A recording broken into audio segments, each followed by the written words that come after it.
What's going on, people? Welcome to 137 Works, and today I'm here to answer a simple question. Is F1 2019 as bad as it appears to come across on the official VirtualGP streams? So, if you don't know, long story short, literally just later on today, as I record this on Sunday, the F1 VirtualGP had another race, had Jimmy Broadbent, had all the kind of usual characters now, Lando Norris, Charles Leclerc and that. And just again, more issues. Lando's stuff kept disconnecting, Jimmy had some kind of issues and stuff. More so than anything, I was just curious to see how it drives, and that's what prompted this video, seeing how, in my personal opinion, based on the settings that I've been using, how badly it handles, at least within my first initial period of testing. I wanted to see the other bits and pieces about it, like the performance, the effect that it could potentially have on your computer, because I've already seen some potential weird issues with that. So yeah, just a few questions to answer, kind of like how does it feel, how does it drive, what is the experience that I've had with it in the very short period of time. By the way, I should clarify that I'm not going to be watching a stream and seeing how bad a game is and then going and saying, yeah, I'm going to buy that, I'm going to support those devs. I found it for like $11.50 on Fanatical, I think, which is not a grey market reseller, it's an actual legit kind of marketplace. It just happens to be on sale at the moment, so I was like, for $11.50, I spent twice that on a pizza yesterday. So like, worst case scenario, I think Fanatical offers a cashback or like a refund system. If not, it's only $11.50. But yeah, basically, yeah, I'm not stupid. I'm not going to be like, this is terrible, let me buy it and spend a load of money on it and give the developers positive reinforcement. But that's about it, yeah. So let's jump in. I'm just going to stick in Mercedes. They are the kind of go-to team, and I'll go to Spain because that's what I was practicing on. That's where the race was today, Catalunya. And basically, just yeah, I tried a couple of different ways. I tried it with the standard settings, the G920 Logitech built-in settings that comes with the game. And I've tried it with some of the most recommended settings on the Steam Workshop. Downloaded and employed those. And then also did a quick Google search and tried some of the best settings that kind of seem to be recommended on those, on that rather. And they all feel awful. I don't know what it is, but I'll basically try to explain it as I'm going through. Basically, yeah, just it's an interesting game. It does make me wonder a little bit how this game got the green light to be, or how Codemasters keep getting given the green light. But basically, some of the things that I've tried, if you're wondering, let's see if it feels any better. Not immediately off the bat. And anyway, no, it's spun to the left. It's doing it. It's doing it. Okay, so I'll kind of just chill for a second, and I just wanted to see right off the bat how it goes. So, the things that I've tried restarting the PC, restarting OBS, I've tried starting these things and run them as administrator rather. Basically, any kind of tech support tips, restarting, plugging out the wheel, plugging it back in, starting LGS, Logitech Game Software as an administrator, everything. Basically, every combination of what should fix the problem, I've tried, and it doesn't seem to change the core actual feeling. And I don't know if it's just because it's a G920, it's an officially supported wheel, obviously, it's absolutely, it should be absolutely fine, but I don't know if, like, what the guys in the VirtualGP are running, but if it's anything as bad as this, like, I don't understand how they're doing this. I don't understand how they can actually go in every weekend and play this game. It's insanity. Like, as it stands, I'm looking for a refund, pretty much, because it just doesn't seem to work. Again, I'll show you the settings. So, again, another thing I hate about racing games, I press the pause button, and because it's pulling to the right in, like, say, mid-corner or wherever like that, for whatever reason, when I let it go, it just keeps that, it doesn't let go when you enter the menus, which just, it blows my mind, because I now have to put force into the wheel straight, like, while navigating through the menu. Again, you just can have a look-see and see if there's anything that I might be missing. I'll start off, I guess, for the video's sake with just the standard one. I guess that's the most fair way to do it.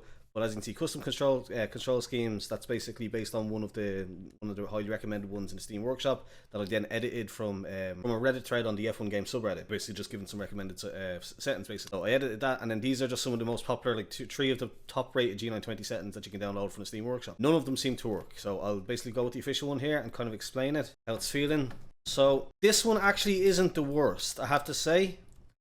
It's not good, but it's, oh god, it's probably manageable. And I was like, I can't remember if I said I have it set to 360 degrees in Logitech Game Software, because that seems to be what's recommended. I prefer when games let you keep it at 900 degrees in the software and just soft lock it themselves. That doesn't seem to be an option here, so. Oh god, okay. Right, so again, this actually feels, the complete standard setup feels a lot better than when I was testing before and before we set the PC and stuff like that. This isn't horrible, but it does still just have these random weird side-to-side jerks and stuff like that. Like, there's no real help or real feedback into the corners. It's just a kind of general dull, heavy resistance, I guess, and then pulling to the left there for no reason. Like, I can't explain why it does that. So that's the thing.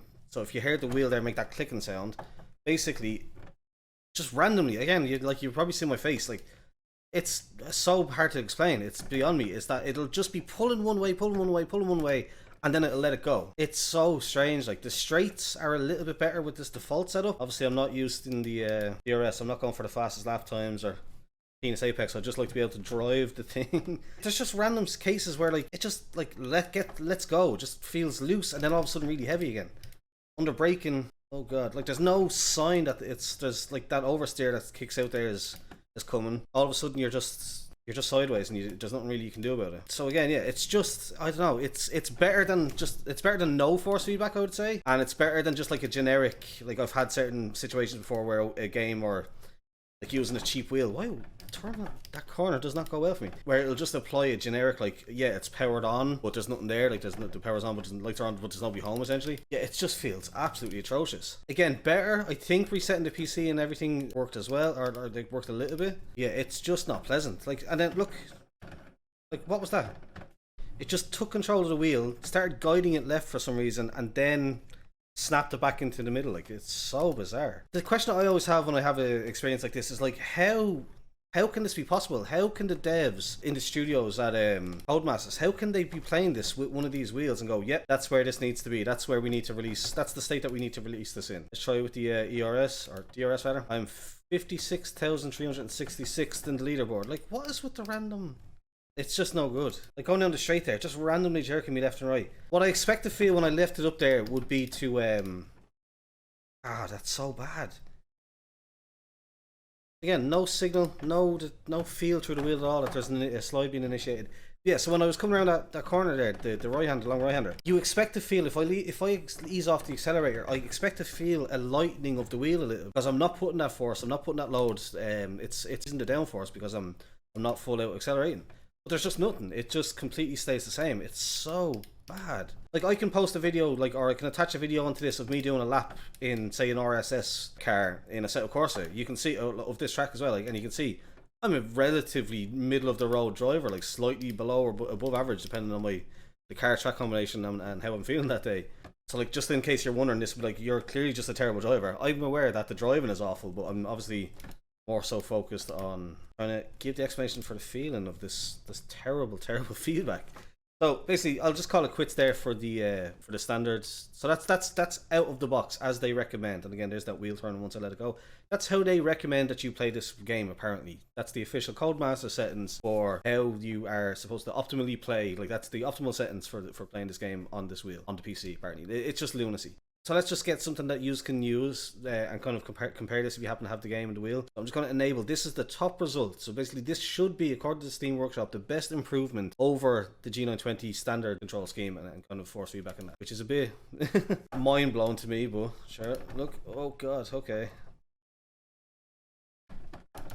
It's got like, that's not me turning the wheel, this is just random force feedback spikes. Oh Jesus, force feedback spikes. Throwing the car left and right. I don't know if that's meant to be simulating wind or what, but Jesus.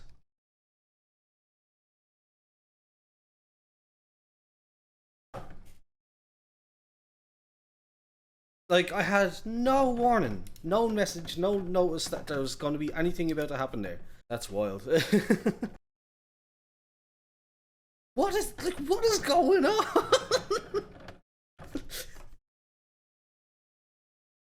Oh my god, it's so bad. Like, if there's any of them drivers, I highly doubt they are, because they're all like millionaires, celebrities and stuff like that. Like, I highly doubt any of them are rocking the G920 for this VirtualGP, but if any of them are, I can't understand how. Like, it's just pulling to the right at the moment. No nuance, no different variation of the levels or anything like that. Just physically hard pulling to the right. Like, my first initial thought was, oh, maybe it needs to be inverted. The force feedback is inverted, because that's honestly... What is happening? It's literally distracting me from talking. How bad this is. Why is it just randomly jerking left and right? But yeah, so that was my first thought. Again, that's not something really that I'm too familiar with the feeling of, because obviously I know that Logitech certain wheels have to be inverted. So I look for an option. Unless I'm blind, or unless it's somewhere else, I don't see one. I don't see an option. Where's the calibration? Force feedback. I don't see the option to invert it. So yeah, there's no option that I can see to adjust that, which is just mind-blowing to me. So this is just how it's meant to be. And if you don't know what that means, basically, for some reason, Logitech wheels, I don't know if all of them do, but definitely I think the G920, G29, I think maybe the G27. What's going on? They basically have this thing where for some reason, say like the pedals will be inverted. So like your pedals will, like out of the box will always be pressed for some reason. It's a very strange thing. I don't know why it happens. I've never really looked into it. And also the force feedback in certain cases, I don't think it's all cases, but in certain cases the force feedback will be inverted. Where you should be experiencing light force feedback, say again like understeering or something like that, like and the front end is coming loose, you should be technically, like it's just pulling left. It's just pulling left right now. God lord. Yeah, so when you're say understeering or like that, like you should feel like kind of it should go a bit light because obviously the weight has been removed from the front of the car, and it doesn't. It goes heavy, if that makes sense. And then when it should be heavy, it's just a horrible, terrible feeling. And honestly, that's a little bit what this feels like. But I don't see any option to invert it. I wonder if there's an option. And again, it's doing the menu thing. I wonder if there's an option in Logitech gaming software.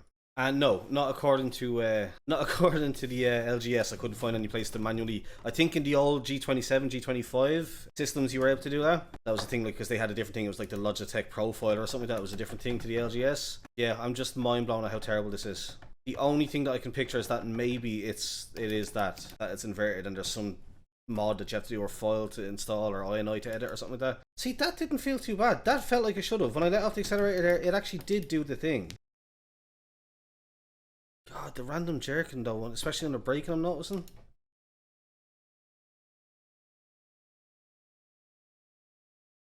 And that corner, there's just nothing happening. That's insane. I do not always fully expect a game to work out of the box. For example, the story that I always think of is I've put nearly 1,000 hours into Assetto Corsa, but I refunded Assetto Corsa the first time I played it because I couldn't get it to work for the first hour or so, and I got frustrated and I just refunded it. And I was like, I'll come back to it if I ever need to. And now, since working out how to fix it and adjusting some INIs and looking into some tutorials about how to set up the wheel properly, obviously making all the videos that I make on it nowadays, you can tell.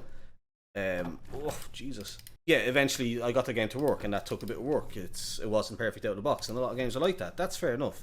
When you're into this kind of simulator kind of stuff, it's to be expected. Like, but this obviously not a simulator, more the arcade, simcade sort of area, I guess you can put it. This I would have expected to work out of the box and just feel okay, not great, maybe but like a step below Project Cars 2 or something like that, like it's in some ways, but this just isn't anywhere near that level. It looks great for what it's worth, just to give it a nice compliment, I guess. It looks fantastic and it runs really well. Like I get like 120 odd frames per second, like in around 120 or so. I'm completely maxed out, everything maxed out at 1080p, which is, you know, pretty decent. I know racing car games are known to be visually beautiful but not terribly demanding. Oh, this just feels like trash. like there's all sorts of stuff going on with the wheel, but it just doesn't seem to have any direct correlation with what I'm seeing on the screen, what's actually happening on the track. Jesus wept.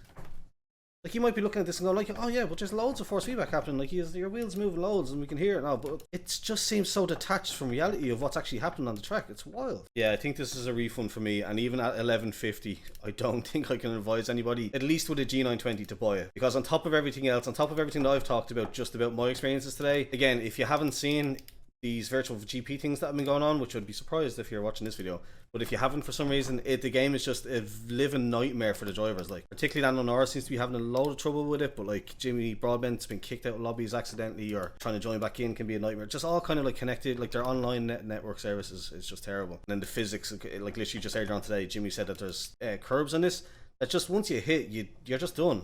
And that corner, what is wrong with that corner?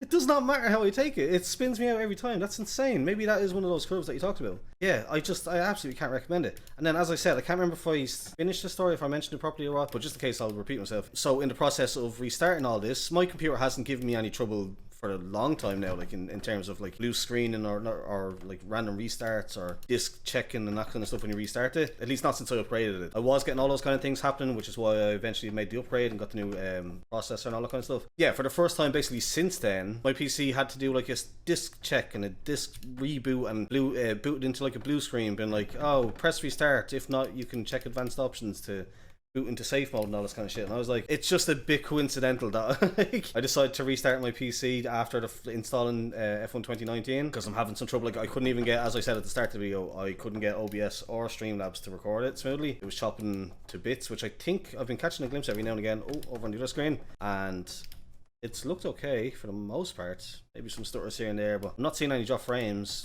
fingers crossed, and I'm getting 110, 120 FPS in game, so hopefully it's not too bad. But yeah, so I was having those issues. Oh Jesus. And I'm just trying to see if I can. I'm just trying to focus on this corner. Okay, that was a little bit better, I guess. Yeah, so I was getting those issues. So I was like, okay, a clean restart, shut the computer off, not even a restart, a power off, leave it to set for a bit, then make a cup of tea. Awful. And come back up and see what we have to work with. And sure enough, it's okay now. But when I first turned it on, as I said, yeah, had a kind of blue screen message of you can check to you can try and restart your PC, but you also might want to consider looking at these other options for booting into it. But yeah, just nonsense. I'll leave it there. Don't recommend. Nonsense of a game. Just terrible physics on G920. Again, maybe like things will go differently for you, but for me, from what I've experienced here, I do not recommend it. It's just a bit of a shit show. So that's about it. Yeah, I just wanted to basically shit on that game for 20 minutes or so. Unfortunately, I don't like to do it, but it was so laughably bad how it felt. I was like, I literally have to make a video about it. I know it's a bit useless now with 2020 F1 2020 announced. I don't have high hopes for that, to be honest. Like, I won't be getting it, definitely, based on what I've experienced here and what I've seen on the streams. But yeah, that's about it. If you enjoyed it, please do leave a thumbs up, subscribe if you're new here. Thanks for watching, and goodbye.